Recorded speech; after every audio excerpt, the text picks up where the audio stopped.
Esta é a história de Beatriz, uma mulher que viu seu mundo desmoronar não apenas pela perda trágica do marido, mas pela ganância cruel daquela que deveria ser seu apoio. Entre o luto e a sanidade posta em dúvida, ela precisou enfrentar um tribunal onde a verdade parecia um conceito subjetivo. Prepare-se para um relato sobre a resiliência de quem foi levada ao limite e a queda de quem acreditou que o poder e a manipulação eram invencíveis. Antes de começarmos essa história incrível, não se esqueça de curtir o vídeo, se inscrever no canal e contar pra gente nos comentários de onde você está ouvindo essa história. O ar-condicionado do Fórum Cível de Curitiba parecia programado para congelar qualquer rastro de esperança que eu ainda carregasse. O som metálico e constante da ventilação preenchia o silêncio pesado da antessala, misturando-se ao cheiro persistente de papel antigo e cera de assoalho. Eu olhava para as minhas mãos, pousadas sobre o vestido preto de linho que eu havia escolhido para aquela manhã. Elas tremiam levemente, não de frio, mas de uma indignação que subia pela minha garganta como um gosto amargo de bile. Ao meu lado, o Dr. Otávio Mesquita, meu advogado, revisava alguns papéis com uma expressão severa, seus óculos de aro fino refletindo a luz fria das lâmpadas fluorescentes. Ele não dizia nada, e eu agradecia por isso. O que havia para ser dito quando a sua própria sogra estava tentando declarar você mentalmente incapaz para administrar a herança do seu falecido marido e, pior, para cuidar da sua própria vida? Do outro lado do corredor, sentada em um dos bancos de madeira maciça, estava Aracy Fontes. Ela não parecia uma vilã de novela. Usava um conjunto de tailleur bege impecável, um colar de pérolas legítimas que Bernardo, meu marido, havia lhe dado no último aniversário, e mantinha uma expressão de dor contida que beirava a perfeição artística. Ela segurava um lenço de seda entre os dedos, levando-o aos olhos ocasionalmente, simulando uma fragilidade que eu sabia ser inexistente. Aracy era uma mulher de granito disfarçada de seda. Desde o acidente que levou Bernardo, há 6 meses, ela não havia me dado um único dia de paz. O luto, que deveria ter sido um terreno de união, tornou-se um campo de batalha onde ela disparava acusações veladas e manipulações psicológicas debaixo de um véu de falsa preocupação. Beatriz, mantenha o foco, sussurrou o Dr. Otávio, sem tirar os olhos do processo. O que ela vai dizer lá dentro será cruel. Ela vai tentar pintar um quadro de uma mulher que perdeu o contato com a realidade. Não reaja. Se você gritar, se você chorar, compulsivamente, estará dando a ela exatamente o que ela quer, a prova da sua instabilidade. Eu assenti, engolindo em seco. Eu me lembrava vividamente da noite em que tudo começou a ruir. Bernardo era um engenheiro civil brilhante, um homem que amava o que fazia e que cuidava de mim com uma devoção que despertava um ciúme doentio em Aracy. Quando o carro dele foi atingido por um caminhão na rodovia Regis Bittencourt, meu mundo não apenas parou. Ele explodiu. Isso enquanto os estilhaços da minha vida ainda caíam sobre mim, Aracy já estava contabilizando o patrimônio. Bernardo tinha imóveis, investimentos e uma apólice de seguro considerável. Mas o que ela queria, acima de tudo, era o controle. Ela nunca aceitou que o filho desperfeitos dela tivesse escolhido uma mulher que não vinha da mesma casta social que os Fontes. A porta da sala de audiências se abriu com um rangido que ecoou por todo o corredor. Um oficial de justiça, com uma voz monótona de quem já viu dramas demais, chamou nossos nomes. Senti meus joelhos fraquejarem por um segundo, mas me obriguei a levantar. O salto dos meus sapatos estalava no piso de mármore. Um som seco, que parecia marcar a contagem regressiva para o meu julgamento. Ao entrar, o ambiente era ainda mais opressor.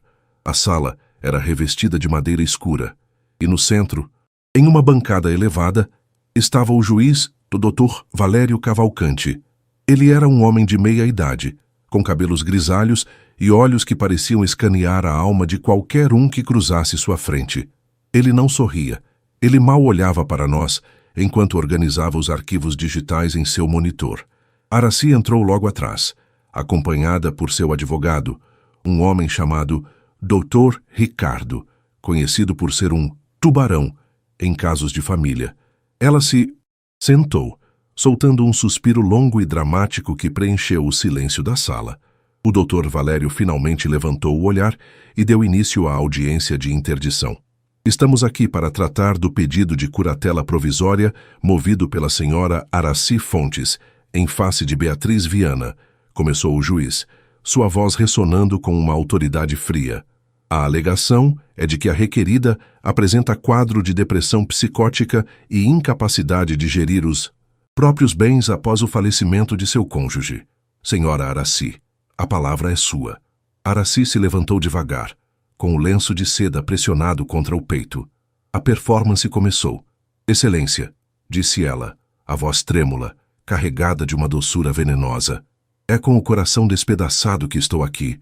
Beatriz era como uma filha para mim, ou ao menos eu tentava vê-la assim, mas desde que meu pobre Bernardo se foi, ela definhou. Ela se tranca no quarto por dias, não come, fala sozinha. Eu a vi, Excelência, na semana passada, no jardim da casa, conversando com o nada, rindo e chorando ao mesmo tempo. Ela mal consegue se vestir sozinha hoje em dia. Às vezes, ela aparece na sala com roupas do Bernardo, gritando que ele vai chegar para o jantar. É doloroso ver o que o luto fez com a mente dela. Eu só quero protegê-la. Quero garantir que o patrimônio que meu filho construiu com tanto suor não seja dissipado por alguém que não sabe mais a diferença entre um sonho e a realidade. Eu sentia minhas unhas cravando na palma das minhas mãos. Era uma mentira tão bem tecida que, por um momento, até eu me perguntei se estava ficando louca. As luzes da sala pareciam mais brilhantes. O som da respiração de Araci era como um chiado de cobra nos meus ouvidos. Ela havia contratado empregados para me espiarem. Havia trocado meus remédios de ansiedade por placebos que me deixavam zonza. E agora estava ali, usando sua influência e seu dinheiro para me enterrar viva em uma clínica psiquiátrica de luxo onde eu nunca mais veria a luz do sol, enquanto ela desfrutava dos milhões de reais deixados por Bernardo.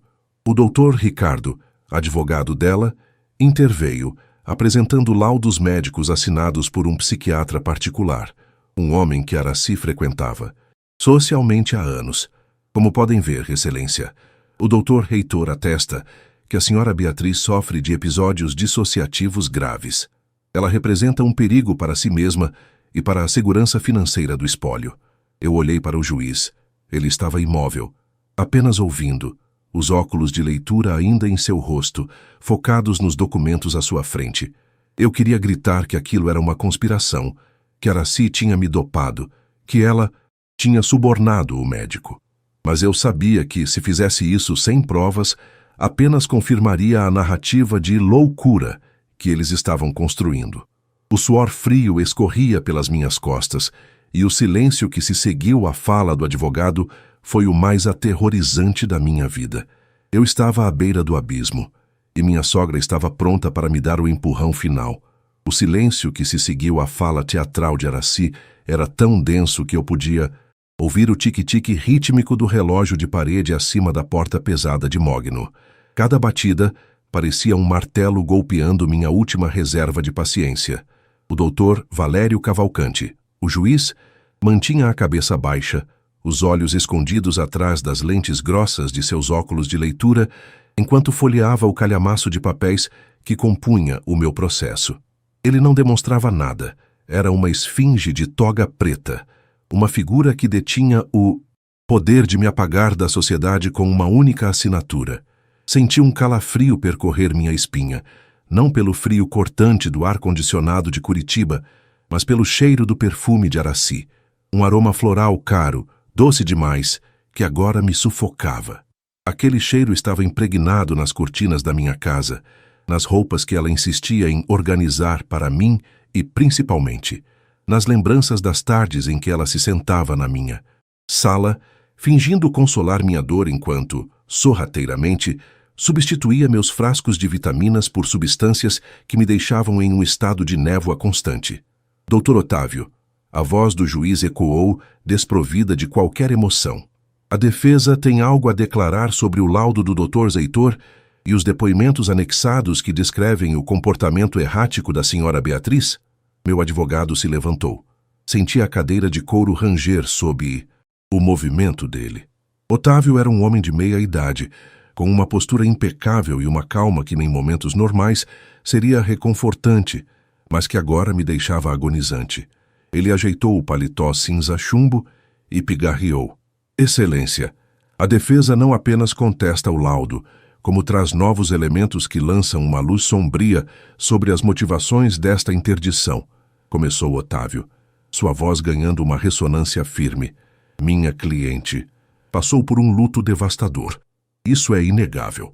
Mas o que a senhora Aracy descreve como loucura é, na verdade, um estado de vulnerabilidade que foi explorado de maneira criminosa.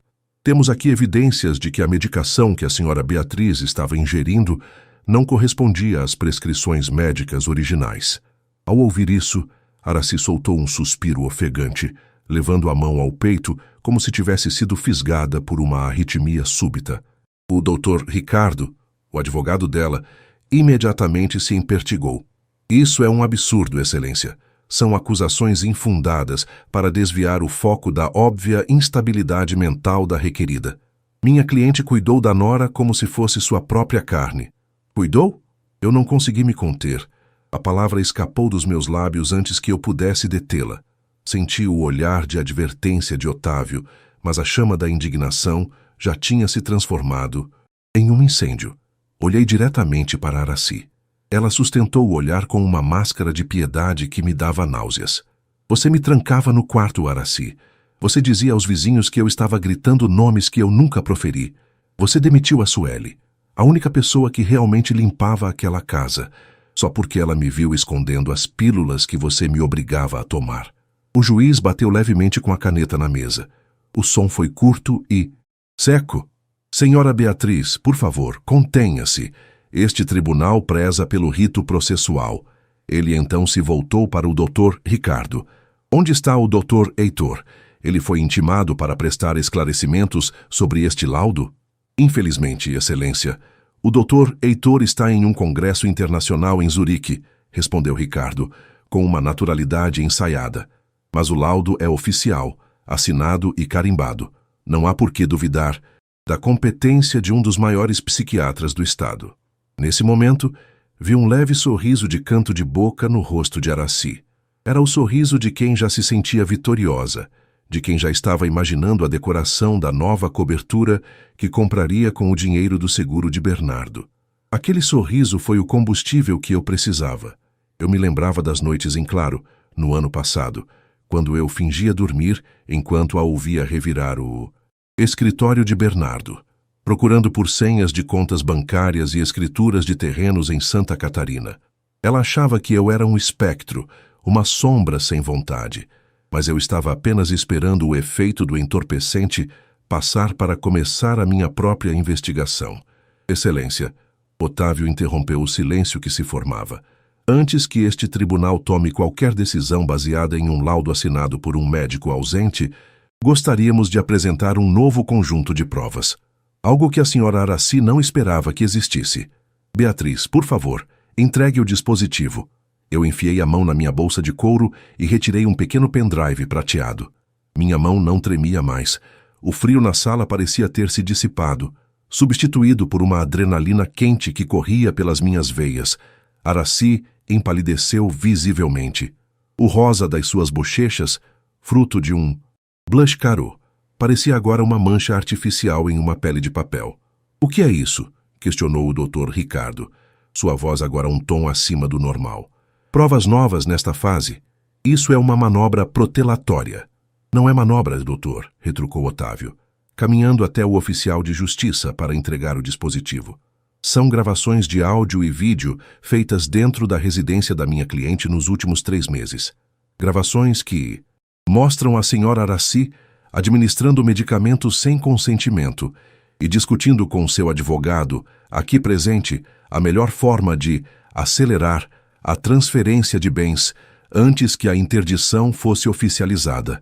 O caos silencioso se instalou. O Dr. Ricardo olhou para Aracy, que agora estava com os olhos arregalados, a respiração curta.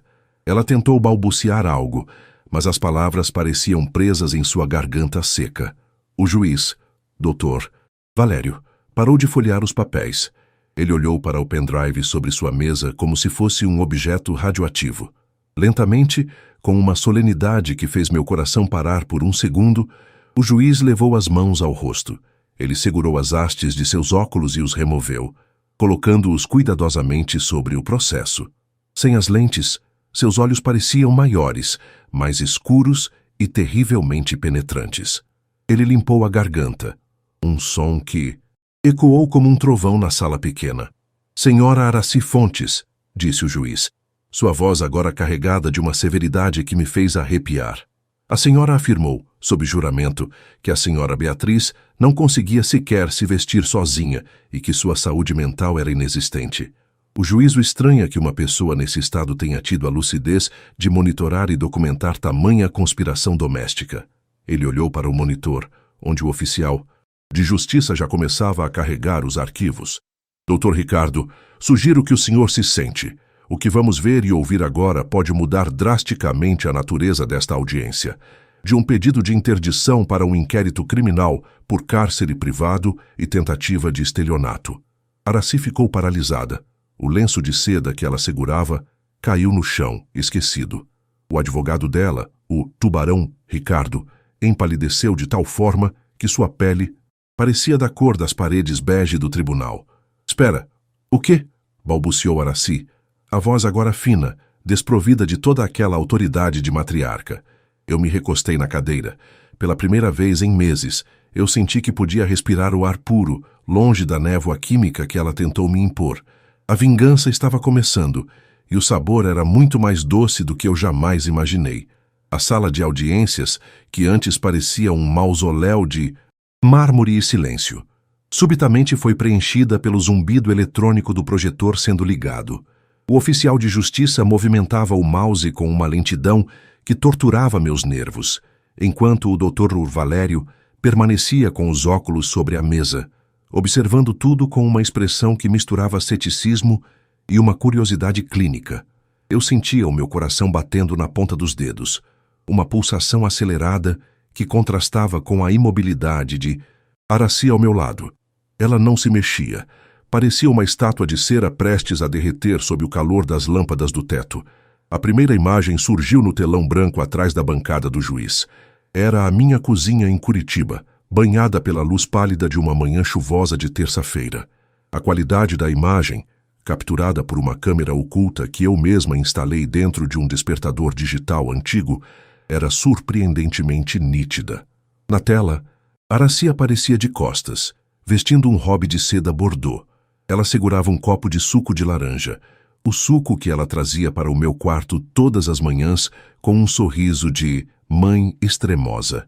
O silêncio na sala de audiências tornou-se absoluto quando a imagem mostrou Aracy retirando um pequeno frasco plástico do bolso do robe.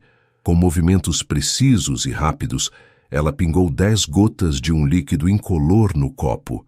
Em seguida, ela usou uma colher de prata para mexer o conteúdo, garantindo que não houvesse resíduos. O som metálico da colher batendo no vidro ecoou pelas caixas de som da sala, um tinido seco que soou como uma sentença de morte para a reputação dela. Aumente o volume, por favor, ordenou o Dr. Valério, sua voz saindo mais grave do que o normal. A cena mudou. Agora era o meu escritório, tarde da noite. O vídeo mostrava Aracy e o Dr. Ricardo, o advogado, que agora estava sentado ao lado dela, empalidecendo a cada segundo. Eles estavam debruçados sobre a escrivaninha de Bernardo. O juiz Cavalcante é legalista, Ricardo. Ele vai cair na história da depressão psicótica, dizia a Aracy do vídeo, sua voz desprovida de qualquer doçura, soando afiada como uma navalha. A Beatriz já está tão dopada que mal consegue formular uma frase completa. Ontem, ela me perguntou se o Bernardo tinha ligado. Do escritório. É o momento perfeito. Se conseguirmos a interdição na próxima semana, o seguro de vida de 5 milhões entra direto na conta do espólio que eu vou gerir. Você terá a sua comissão, como combinamos, mas precisa garantir que aquele médico, o Heitor, mantenha o laudo de esquizofrenia. Não se preocupe, Aracy, respondeu o Dr. Ricardo na gravação, ajeitando a gravata enquanto analisava uma cópia do inventário. Com o laudo dele e o seu depoimento sobre os surtos dela no jardim, não há juiz no Paraná que negue a curatela. Ela será enviada para a clínica em Pinhais antes do final do mês. Lá, com a medicação certa, ela nunca mais terá lucidez para contestar nada. Nesse momento, um som abafado de choque percorreu a sala de audiências.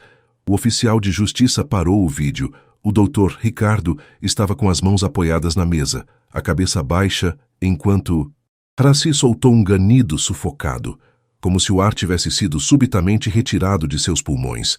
Ela tentou se levantar, mas suas pernas falharam, e ela desabou de volta na cadeira, o rosto outrora altivo, agora transformado em uma máscara de puro pavor.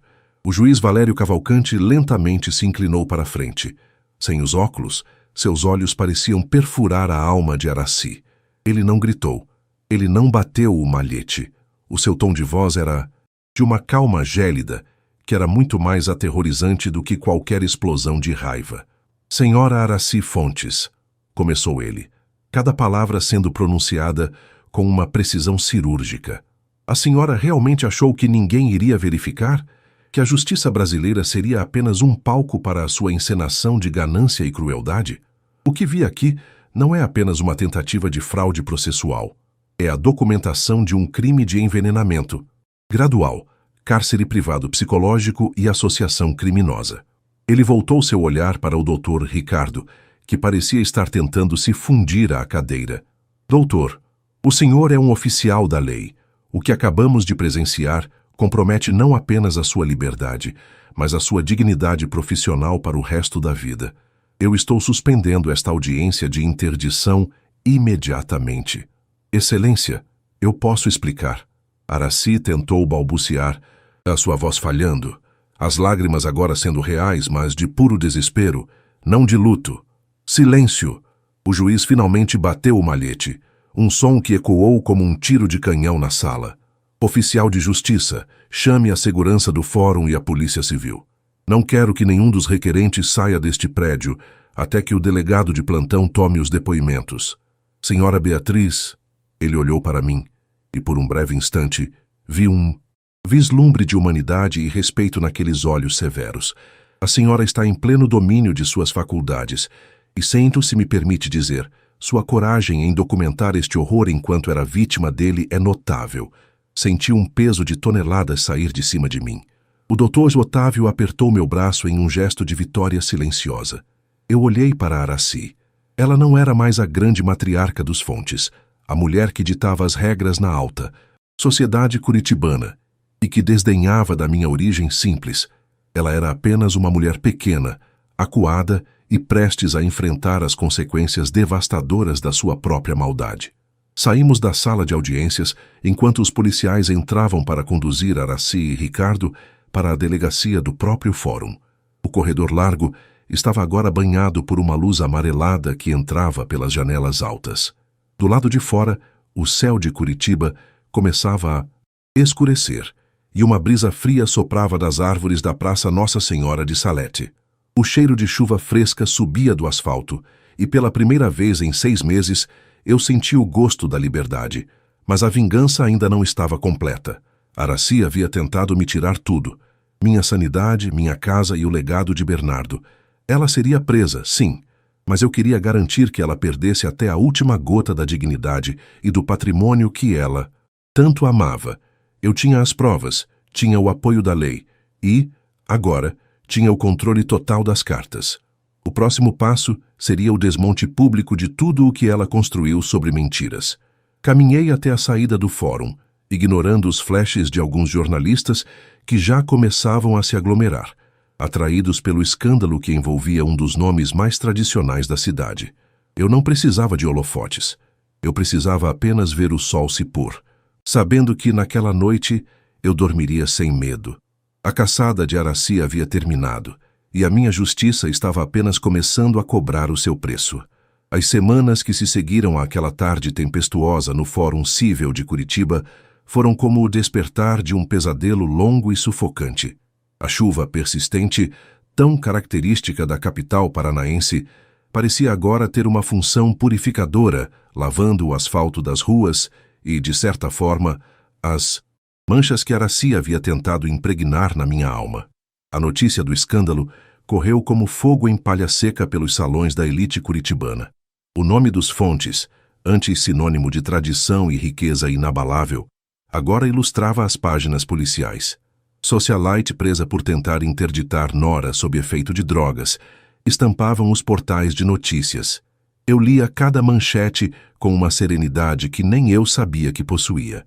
A justiça não era apenas uma sentença em um papel timbrado. Era a reconquista do meu próprio nome. Aracy e o Dr. Ricardo não tiveram direito à fiança imediata.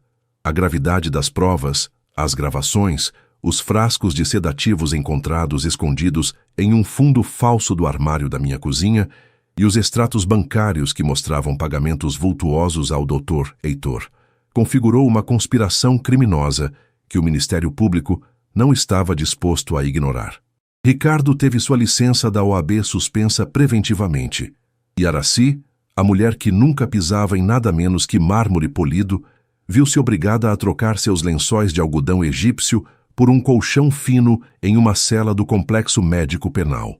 Enquanto o processo criminal caminhava, o Dr. Otávio e eu iniciamos a segunda fase da minha retaliação, a reparação civil. Eu não queria apenas que ela fosse presa. Eu queria que ela sentisse na pele o que é perder a segurança que o dinheiro proporciona, a mesma segurança que ela tentou me roubar. Entramos com uma ação de danos morais e materiais de proporções astronômicas. Bloqueamos as contas pessoais dela, seus imóveis no Batel e a casa de veraneio em Caiobá. Cada centavo que Bernardo havia herdado do pai e que Aracy administrava com mão de ferro agora estava sob o escrutínio de um interventor judicial. Certa manhã, decidi voltar à mansão onde tudo aconteceu. O casarão de estilo europeu, cercado por jardins de hortênsias, parecia diferente sem a presença opressiva de Aracy. O cheiro de seu perfume floral doce ainda pairava levemente no hall de entrada, mas eu abri todas as janelas, deixando o vento frio do sul entrar e expulsar aquele fantasma. Chamei uma empresa de limpeza e uma equipe de leilões. Tudo o que pertencia a Aracy e que não estava judicialmente bloqueado para o pagamento das indenizações, eu decidi doar ou vender.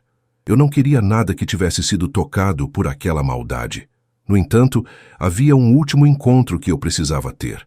2 semanas antes do julgamento final, solicitei uma visita ao centro de detenção onde Aracy aguardava.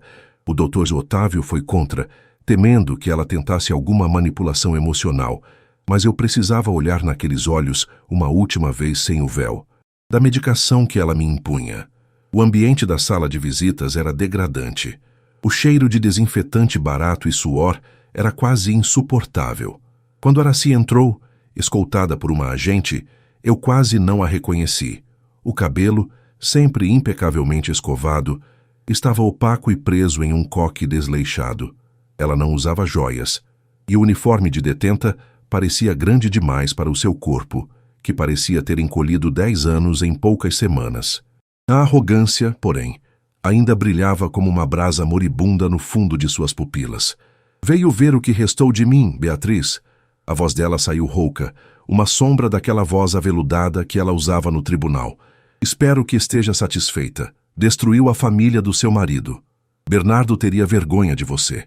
Eu me inclinei sobre a mesa de metal, mantendo a voz baixa e firme. Bernardo teria vergonha da mãe que tentou transformar a esposa dele em uma carcaça vazia por causa de apólices de seguro. Aracy, você não é uma vítima. Você é uma predadora que foi capturada pela própria armadilha. Ela tentou rir, mas o som terminou em uma tosse seca. Você acha que venceu? Eu ainda sou uma Fontes. Meus advogados vão me tirar daqui. Seus advogados. Eu sorri, e foi um sorriso de paz absoluta. O Dr. Ricardo está tentando salvar a própria pele e delatar você em troca de uma redução de pena. E quanto ao dinheiro? Bom, eu acabo de assinar a venda do seu apartamento no Batel. O valor foi depositado integralmente na conta de reserva para as indenizações que você me deve. Você não tem mais nada, Aracy. Nem prestígio, nem fortuna, nem família. Você vai sair daqui um dia como uma idosa sem teto, dependendo da caridade que você sempre desprezou. Pela primeira vez, vi a máscara de Aracy se despedaçar completamente. Seus lábios tremeram e ela tentou agarrar minhas mãos por cima da mesa, mas eu as retirei rapidamente. Ela começou a chorar, um pranto feio e desesperado, implorando para que eu retirasse a ação civil. Eu me levantei, ajeitei meu casaco e olhei para a agente, sinalizando que a visita havia terminado. Saí do presídio e respirei fundo. O ar de Curitiba estava gelado, mas eu me sentia quente por dentro. Voltei. Para casa. Para a minha casa. E fui direto para o escritório de Bernardo. Sentei-me na cadeira de couro onde ele costumava trabalhar e olhei para o retrato dele sobre a mesa. Pela primeira vez em meses, não senti a dor aguda do luto, mas sim uma saudade suave, acompanhada pela certeza de que eu havia honrado a nossa história. O juiz Valério Cavalcante proferiu a sentença um mês depois. 10 anos de reclusão para Aracy em regime fechado, além do pagamento integral das indenizações. O Dr. Ricardo foi condenado a 8 anos e teve o registro cassado definitivamente. Eu usei parte do dinheiro da indenização para criar uma fundação de apoio a mulheres vítimas de abuso psicológico e violência doméstica, garantindo que outras não tivessem que passar pelo que eu passei sem ajuda especializada. Hoje, enquanto escrevo este relato, estou sentada na varanda, observando o sol se pôr, atrás dos prédios do JuVV. O som da cidade continua o mesmo, mas eu mudei. A vingança, para mim, não foi sobre ódio, mas sobre a restauração da verdade. Eu não era a louca que ela tentou criar. Eu era a mulher que Bernardo amou, forte, resiliente e capaz de reconstruir o próprio destino das cinzas. A história de Beatriz e Aracy terminou no tribunal, mas a minha vida, a vida que eu escolhi viver com dignidade, está apenas começando. Eu espero que essa história tenha tocado você de alguma forma.